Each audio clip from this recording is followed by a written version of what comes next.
Hello students, welcome to my YouTube channel the Commerce Click. तो आज फिर हम अपना डबल कॉलम कैश बुक का एक और प्रैक्टिकल क्वेश्चन सॉल्व करने जा रहे हैं। तो चलिए स्टार्ट करते हैं अपना क्वेश्चन। रीड कीजिए। Enter the following transaction into column cash book with cash and bank column of miss Maria. कि मिस मारिया की कैश बुक आपने तैयार करनी है, टू कॉलम जिसमें होने चाहिए कैश और बैंक का। पहले क्वेश्चन रीड करते हैं बच्चों हम। अप्रैल 1 को हमें cash in hand 75,000, bank overdraft, यानी कि दोनों बैलेंसेस हमारे पास गिवन है, कैश के और बैंक के। अप्रैल 4 को हमें sold goods for cash, cash में हमने क्या की है, सेल की है।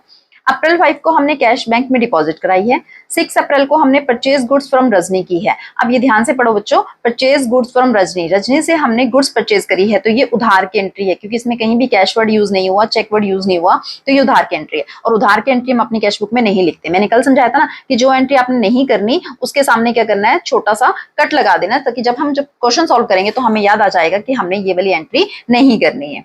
7 अप्रैल को cheque issue to Rajni in full settlement, हमने रजनी को चेक इशू किया, पेमेंट गई है हमारे पास से। 8 अप्रैल को withdrawn from bank for personal use, personal use के लिए हमने विड्रॉ किया पैसा। 12 अप्रैल को हमने क्या किया, sold goods to Dheeraj and cheque received from him ₹25,000, हमने धीरज को गुड्स सोल्ड किए और हमें चेक मिले हैं। चेक अगर सिर्फ मिले होते हैं बच्चों, तो उसके लिए हमें पहले कंसीडर करना होता है कि क्वेश्चन में हमें किसी और डेट को बोला गया है कि हमने डिपॉजिट कराए हैं, तो फिर तो हम ये एंट्री नहीं करेंगे। बट अगर नहीं बोला जाता तो हम अजम्पशंस डालेंगे कि हमें इसी दिन चेक मिले और इसी दिन हमने उसको बैंक में डिपॉजिट करा दिया। तो अभी इस पे हम क्रॉस नहीं करते, आगे बढ़ते हैं। अप्रैल 17 को check received from Dheeraj deposit into bank, देखो आ गया ना कि धीरज से जो हमें चेक मिले थे वो हमने बैंक में डिपॉजिट इस दिन कराए हैं। तो जब इस दिन वाली एंट्री हम अपनी कैश बुक में नहीं करेंगे, क्योंकि ये सिर्फ चेक इन हैंड्स की एंट्री है।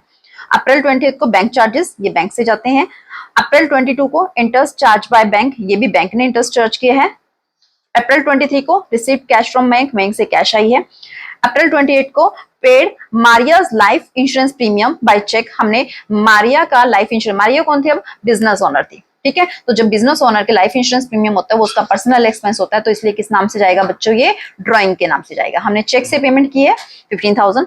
अप्रैल 30 को बोला गया है deposited into bank the entire balance after retaining ₹10,000 cash in business, कि बिजनेस में 10,000 का कैश रखने के बाद आपके पास जितना भी बैलेंस बचता है उस सबको आपने क्या करना है, बैंक में डिपॉजिट करा देना है, ठीक है। तो चलिए स्टार्ट करते हैं अपना क्वेश्चन। ये कैश बुक का फॉर्मेट डबल कॉलम का, आई थिंक अब तक आपको याद हो गया होगा। डेबिट साइड और credit side, date, particulars, voucher number, LF, cash और बैंक, सेम कॉलम आपके क्रेडिट साइड में। तो सबसे पहले हम क्या करते हैं, अपने बैलेंसेस लिखते हैं। जो हमें 1 अप्रैल को बैलेंसेस गिवन है 2025 अप्रैल 1। बैलेंस के लिए क्या लिखा जाता है, कैश इन हैंड का तो हमेशा टू में आता है, टू बैलेंस ब्रो डाउन। जो कैश का गिवन है, कैश के कॉलम में 75,000। अब बैंक का भी यहां मत लिख देना, क्योंकि बैंक का बैलेंस क्या है, ओवरड्राफ्ट बैलेंस, और ओवरड्राफ्ट का मतलब होता है आपका वो बैलेंस क्रेडिट का है। तो बैंक के बैलेंस के लिए हम इस साइड में लिखेंगे 2025 अप्रैल 1 बाय बैलेंस ब्रोड डाउन, ठीक है। कैश में नहीं, कितना है बैंक में, 46,000, ठीक है। नेक्स्ट, अप्रैल 4 को सोल्ड गुड फॉर कैश, हमने क्या की है, गुड सोल्ड की है कैश में 50,000 रुपीज की, तो पैसा आएगा हमारे पास, डेबिट साइड में लिखा जाएगा। अप्रैल 4 को कैसे आया है, सेल्स करने से आया है, टू सेल्स अकाउंट, और क्या आया, कैश आया, तो कैश के कॉलम में लिख दीजिए 50,000 रुपीज।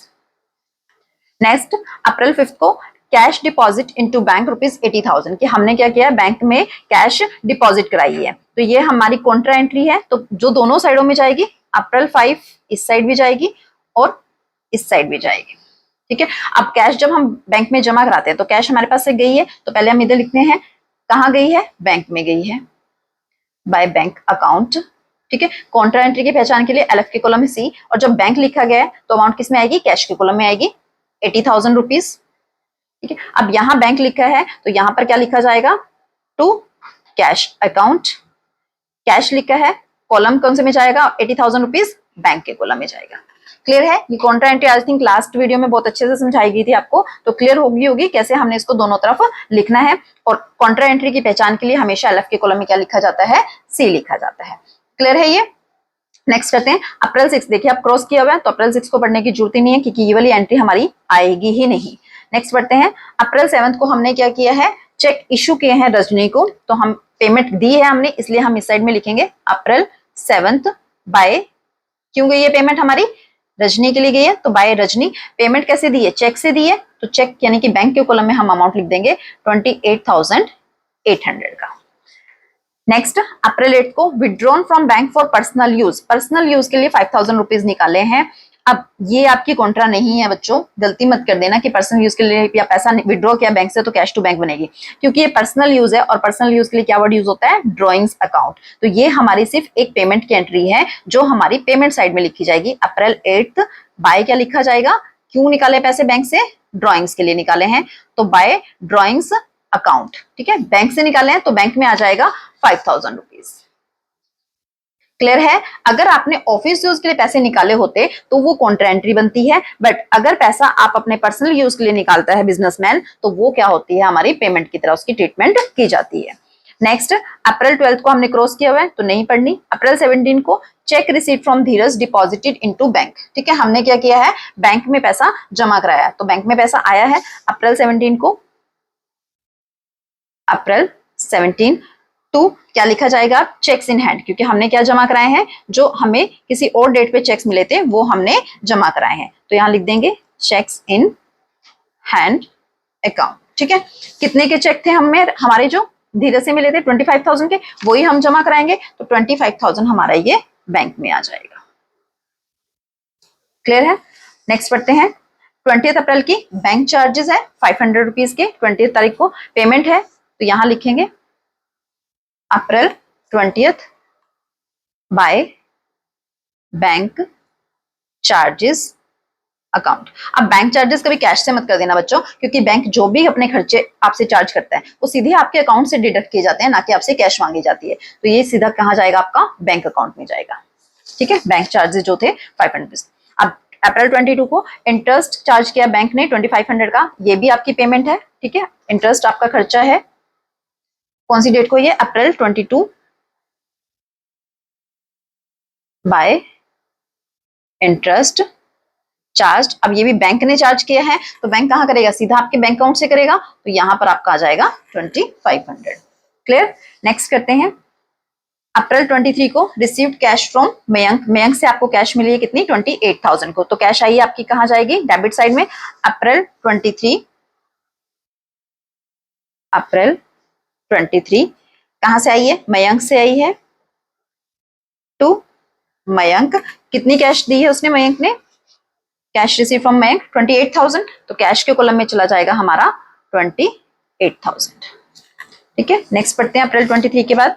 अप्रैल 28 को paid Maria's life insurance premium by cheque. ये आपको बताया गया था, लाइफ इंश्योरेंस उसका पर्सनल खर्चा होता है, डेट इज ड्रॉइंग है, चेक से पेमेंट की है। अप्रैल 28 को खर्चा है हमारा। अप्रैल 28 क्या लिखा जाएगा? By drawings account. ठीक है, कितनी पेमेंट की हमने? चेक से की है 15,000 रुपीज। यही था ना कि 15,000 हमने चेक से दी थी, तो ये हमने कर ली। क्लियर? अब लास्ट में क्या बोला गया बच्चों इसमें? अप्रैल 30 को deposited into bank the entire balance after returning ₹10,000 cash in business, कि बिजनेस में 10,000 का कैश आपने रखना है। बैलेंस अपने पास कितना रखना है कैश का? 10,000 रुपीज, और बाकी जितने भी कैश है आपके पास वो सब आपने क्या करनी है? बैंक में जमा करानी है। अब बैंक में जमा कराने के लिए पता है आपको, पहले तो कॉन्ट्रा एंट्री बनती है। ठीक है, अब इस एंट्री में आपको क्या है? बैंक में कितना पैसा जमा कराया ये नहीं बताया। ठीक है, ये तो बता दिया कि आपने लास्ट में जो भी बैलेंस बचेगा वो आपने जमा कराना है 30 अप्रैल को, जो भी आपके पास बैलेंस कितना कराना है, पर ये नहीं बताया। इसके लिए हिंट आपको दी गई है कि कैश जितनी आपके पास बची है टोटल, आप उसमें से 10,000 अपने पास रखिए बैलेंस, और बाकी सबको बैंक में जमा करा दीजिए। तो पहले हम क्या करते हैं? अपनी कॉन्ट्रा एंट्री बना लेते हैं, अमाउंट बाद में भर लेंगे। अप्रैल 30 को कैश बैंक में जमा कराएंगे, तो कैश जाएगी, इसलिए क्या लिखा जाएगा? पेमेंट साइड में क्यों गई है? बैंक में गई है। ठीक है, और पहचान के लिए कॉन्ट्रा अमाउंट कहाँ आएगा? कैश के कॉलम में आएगा। ठीक है ना, यहां पर लिखना है हमने। अब कॉन्ट्रा है तो दोनों साइड में जाएगी। अप्रैल 30 यहां पर क्या आएगा? जब यहां पर बैंक लिखा आपने तो यहां पर क्या लिखा जाएगा? To cash account. पहचान के लिए एलएफ के कॉलम में सी। अब जब यहाँ कैश लिखा है तो अमाउंट कहाँ लिखी जाएगी? आपकी बैंक में लिखी जाएगी। क्लियर? अभी ये हमें अमाउंट नहीं पता है कितनी आनी है, अभी कैलकुलेट कैसे होगी? अब पहले हम क्या करते थे? टोटल रिसिप्ट और पेमेंट बार बार करते थे ना, वो अब नहीं करना बच्चों। ठीक है, थोड़े से मेच्योर हो जाओ। क्या करना है आपने? यहाँ आपको बैलेंस ऑलरेडी बता दिया, अप्रैल 30 को उसने बोल दिया कि आपके पास जो बैलेंस कैरी डाउन आप निकालते थे ना, ठीक है, वो बैलेंस कैरी डाउन वो बोल चुका है कितना होना चाहिए, 10,000 होना चाहिए। क्लियर है कि बैलेंस कितना बोल दिया उसने, 10,000 होना चाहिए। अब पहले आपने ये किया 10,000 रख लिया, अब आपने क्या करना है, अपना इस साइड का टोटल करना है, ठीक है। यहाँ का आप जब टोटल करेंगे तो 75,000 प्लस 50,000 प्लस 28,000, ये आपके पास आएगा 1,53,000। क्लियर है। अब इसको साथ साथ नहीं कर सकते कि कैश और बैंक का साथ साथ चले, क्योंकि अभी हमारा बैंक में अमाउंट आना है, ठीक है। तो ये वाले में तो कुछ नहीं आना हमारे पास, तो हमने इसका टोटल किया। अब इस टोटल को हमने यहाँ पर लिखा अपना 1,53,000, ठीक है। 1,53,000 में से हमने खर्चा कितना किया, 80,000 का, ये माइनस कर दीजिए, और जो हमारे पास 10,000 बैलेंस बचना चाहिए ये माइनस कर देना चाहिए। तो जब हम इन दोनों को माइनस करेंगे तो ये हमारे पास बच जाएगा 63,000। तो ये हमारा जो बैलेंस है वो बैंक में जाएगा कॉन्ट्रा एंट्री में दोनों तरफ 63,000। क्लियर हुआ है। क्या किया है इसमें, थोड़ी सी ट्रांजेक्शन है घुमा के दी गई है, अगर प्रैक्टिकली सोचोगे तो आपको समझ आ जाएगा। सपोज एक एग्जांपल से समझाती हूँ कि मुझे कैश की इनकम आई है जो मान लीजिए 1 लाख रुपीज आई है, ठीक है, और खर्चे मैंने जो कि 80,000 किए, उसमें मैं आपको बोल रही हूँ कि 5,000 अपने पास रखिए और बाकी आप जमा करा दीजिए बैंक में। तो 1 लाख मेरे पास आए, उसमें से 80,000 मैंने खर्च कर दिए, तो कितना बैलेंस मेरे पास था, 20,000। मैंने बोला 5,000 अपने पास रखिए, आपने 5,000 निकाल दिए, कितना बैलेंस बचा, 15,000, वो आपने बैंक में जमा करा दिया। सेम इसमें भी हमने ये करना है। टोटल हमारे पास आया 1,53,000। 1,53,000 में से खर्चा कितना किया हमने, सिर्फ 80,000 का, ठीक है, वो माइनस करते हैं तो बचता है हमारे पास 73,000। 73,000 में से 10,000 उसने बोला अपने पास रखिए, हमने रख लिए, तो बैलेंस जो बच गया 63,000 वो हमने बैंक में जमा करा दिया, ठीक है ना। ये कॉन्ट्रा एंट्री।